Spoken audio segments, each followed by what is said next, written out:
ਕੱਲ Brampton city ਵੱਲੋਂ international students ਦੀ exploitation ਅਤੇ ਹਿਊਮਨ ਟ੍ਰੈਫਿਕਿੰਗ ਦੇ ਮੁੱਦੇ ਤੇ ਕੁਝ ਅਹਿਮ ਕਦਮਾਂ ਦਾ ਐਲਾਨ ਕੀਤਾ ਗਿਆ। ਇਹਦੇ ਬਾਰੇ ਇੱਕ ਪ੍ਰੈਸ ਕਾਨਫਰੰਸ ਵੀ ਕੀਤੀ ਗਈ, ਕੌਂਸਲ 'ਚ ਇੱਕ ਮੋਸ਼ਨ ਵੀ ਇੰਟਰੋਡਿਊਸ ਕੀਤਾ ਗਿਆ ਅਤੇ ਇਹਦੇ 'ਚ ਕਈ ਤਰ੍ਹਾਂ ਦੇ ਕਦਮਾਂ ਦੀ ਗੱਲ ਕੀਤੀ ਗਈ। ਕੁਛ ਲੋਕਲ ਲੈਵਲ 'ਤੇ ਉੱਤੇ ਇਸੇ ਤਰ੍ਹਾਂ ਕੁਛ ਫੈਡਰਲ ਅਤੇ ਪ੍ਰੋਵਿੰਸ਼ੀਅਲ ਗਵਰਨਮੈਂਟਸ ਨੂੰ ਕਿਹਾ ਗਿਆ ਕਿ ਉਹਨਾਂ ਨੂੰ ਕੁਛ ਕਦਮ ਉਠਾਉਣ ਦੀ ਲੋੜ ਹੈ ਅਤੇ ਇਸ ਤਰ੍ਹਾਂ ਅਲੱਗ-ਅਲੱਗ ਪੱਖਾਂ ਤੋਂ ਇਸ ਇਸ਼ੂ ਦੇ ਉੱਤੇ ਕਦਮ ਉਠਾਉਣ ਦੀ ਗੱਲ ਕੀਤੀ ਗਈ ਹੈ ਜਾਂ ਇਸ ਇਸ਼ੂ ਨੂੰ ਹਾਈਲਾਈਟ ਕੀਤਾ ਗਿਆ।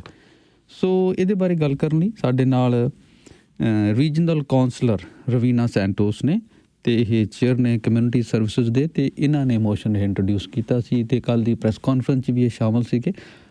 ਜੋ ਵੀ ਇਹ ਕੰਸਰਨ ਨੇ ਅਤੇ ਸਿਟੀ ਕੀ ਕਰ ਸਕਦਾ ਹੈ, ਕੀ ਸਿਟੀ ਦਾ ਪਲਾਨ ਹੈ, ਇਹਦੇ ਬਾਰੇ ਗੱਲਬਾਤ ਕਰਨ ਲਈ ਕਾਉਂਸਲਰ ਰਵੀਨਾ ਸੈਂਟੋਸ ਇਸ ਵੇਲੇ ਸਾਡੇ ਨਾਲ ਨੇ। Counsellor, welcome and thanks for your time today. Hi, good morning. Thank you for having me. Councillor, city made some important announcements yesterday to stop exploitation and human trafficking of international students. So how big and serious is this problem, and do you have any numbers to support this argument? The international student issue in the city of Brampton and across the region of Peel is not a new one in terms of the financial struggle and the other vulnerability struggles that many of these international students face.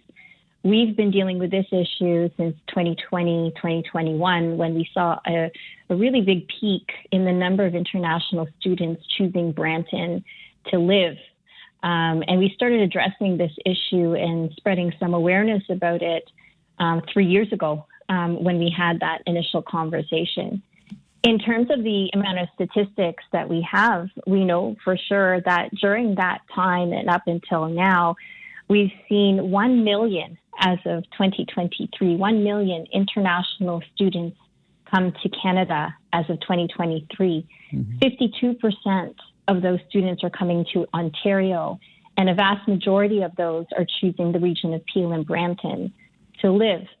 And when you look at the dire straits that they come to our city with, many of them are having to pay for high tuition rates, rental rates, struggling to find housing, paying for food, especially during COVID and even now. And so they're going to social agencies like Indus Community Services and others looking for support. So in terms of statistics, anecdotally, we know. We started our rental licensing program, or the residential rental licensing program, RRL, because many residents were complaining and concerned about the high number of international students who were crammed into these houses in unsafe conditions. And so we know that the issue exists in the city of Brampton. Unfortunately, it's an inherited problem that we are facing, that we are reacting to locally. And in the city, we don't have the jurisdiction, we don't have the power, and we barely have the financial resources to react to the problem, let alone address the root causes. The root causes are from, federal immigration policy as well as provincial policy as it relates to private colleges, universities, who are not being held accountable for, when their students actually get here and the level of support that they're getting. Councillor, as you yourself mentioned, that the root cause is somewhere else in provincial and federal policies. So that means you cannot fix this problem on city level.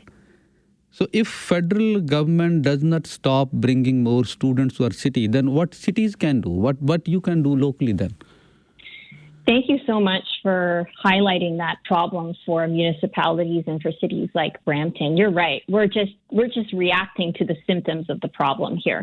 And, since last year, and we're very happy, the federal government has responded to our call from the city to cap student visas, to start to really look at the number of students who are coming into Canada and the lack of support that they're getting. So they've done that. They've capped student visas. They've made that announcement a few months ago now. But there are other things that the federal government, provincial government need to do. So, for example, with respect to the sexual exploitation of international student girls, in some of the visa requirements for these students, it says if you engage in sex work, you could be deported. So what happens is these young women who are looking for places to live and for jobs to pay for rent and tuition, they're struggling in the city. And they end up getting lured into prostitution, human trafficking, and then they're stuck. Because then those people who are human trafficking them are telling these girls, if you say anything, I'm going to go tell the police or the government and you will be deported. And so these girls stay silent for cultural reasons, for stigma reasons. They stay silent for fear. They stay completely silent and they have nowhere to go. And now we've seen and we've heard them having significant mental health issues, some of them committing suicide or drug addictions and getting even further and further into exploitation. Councillor, but somebody can also interpret this proposal as you are advocating for allowing international students to work as sex worker. No, not at all. Not at all. That is absolutely not true. What we're saying is that the students who come here need to have access to the proper supports and the various employment opportunities. So, for example, the federal government has capped the total number of out-of-class working hours for students to only 24 hours a week. Who can sustain paying rent and tuition working legally for only 24 hours a week? The federal government could do simple things like increase that back to the 40 hours a week like they did during COVID when they were looking for workers, and international students were, again, the ones vulnerable on the front lines working during the pandemic. But now that the pandemic is over, they've stripped away that extra hours for these students. And then the other piece that we're saying here is that colleges and universities need to be held accountable. When they're out in another country recruiting students to come to Brampton or come to Canada, they need to be very honest and let the families and the students know how much it's going to cost, how much tuition is, and how difficult it might be to get a job.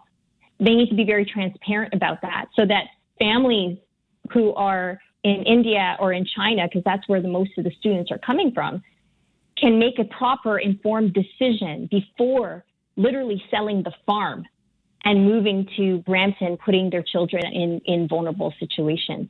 Those are some of the systemic things that need to happen. By no means are we condoning sex work, and that's the way that students should live. That is actually the exact opposite of what we're trying to do. By highlighting the fact that students are being prostituted or getting human trafficked, highlighting that is about spreading awareness on the issue, saying that this is wrong. By no means is it a way that we are condoning it. Councillor, some suggest that a sensible and practical solution is to put a temporary pause on student visa program, and the government should first focus on dealing with this huge number of foreign youths who are already in our cities. So what do you think about this suggestion? You're completely on point, and that's exactly what we asked for at the council meeting. I said pretty much exactly your words, that we appreciate that there is now a cap on the number of student visas and the student visa program in Canada. That's a good thing, because we're dealing with a lot of problems and issues and concerns, safety concerns with the students who are already here. And what I said was we need to deal with the issues at hand and the students who are already here struggling to make ends meet and who do not have the support and the access to services that they deserve. I'll give you another example. As some of these social agencies are more culturally sensitive than others, like Indus Community Services, La Adlian, Sukmani Haven, the World Sikh Organization, Khalsa Aid, like Seva Food Bank. Many of these social agencies are far more culturally sensitive than the actual programs available to students in the institutions that they go to. So these students go to these social agencies. What's concerning is that these social agencies who are providing support for international students, under federal legislation and federal policy, they're not even allowed to be servicing international students. And in fact, many of these social agencies don't receive funding to service these international students. They're doing it out of the goodness of their heart because they care about their community. And that's another federal change that needs to happen. Like, many of these students cannot access legally these services that are being provided. Councilor, in a previous city meeting, you talked about some rental ads asking for friends with benefit things. And now someone shared with me a photo of a poster from somewhere in Brampton, and it promotes some sex-related jobs specifically for Punjabi female students. Would city take any action against people behind such ads? Yeah, and this is where we get the involvement of Peel Regional Police. So you can see how bad the situation is in Brampton when people are comfortable enough to be posting such disgusting ads on public property as well as online.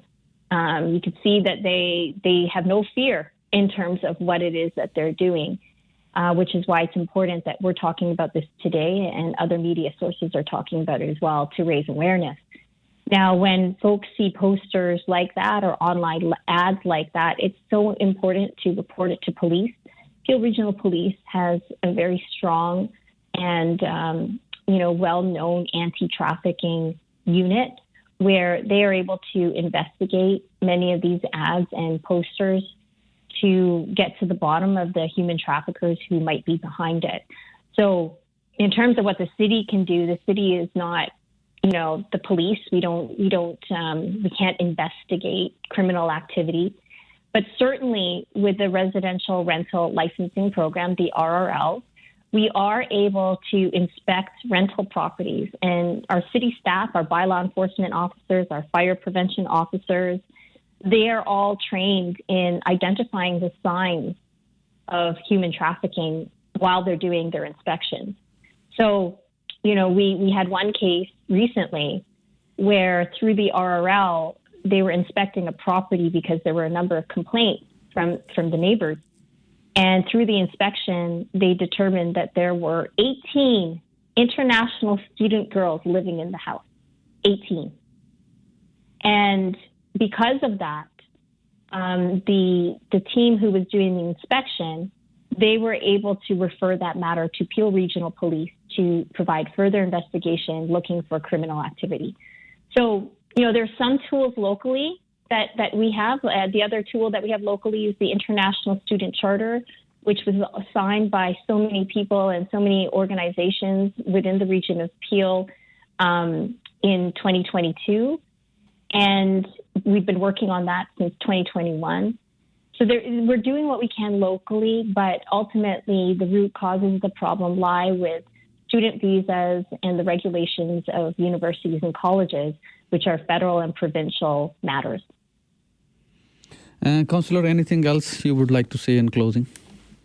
I want to say Tanwad. I want to say thank you to folks who are now talking about this, especially in the community and within ethnic media. These are our young women. These are our daughters. These are our nieces. These are our friends, our granddaughters.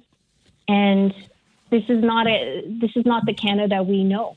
When you're looking to study and have high hopes and dreams, like many immigrants, we're all immigrants to this country, to this city. When you have those dreams and aspirations, and then you're put and crushed into this situation, being forced to choose between living in a tent or prostituting yourself in order to pay for rent and tuition, we have a problem. And I think it's important that we all talk about it, that we're all aware about it, that we watch movies like I Am No Queen, produced by Deep and Minu Basi, to understand this issue and let these girls know that what they're experiencing is not okay, and we're finding ways to help them and that there is support for them.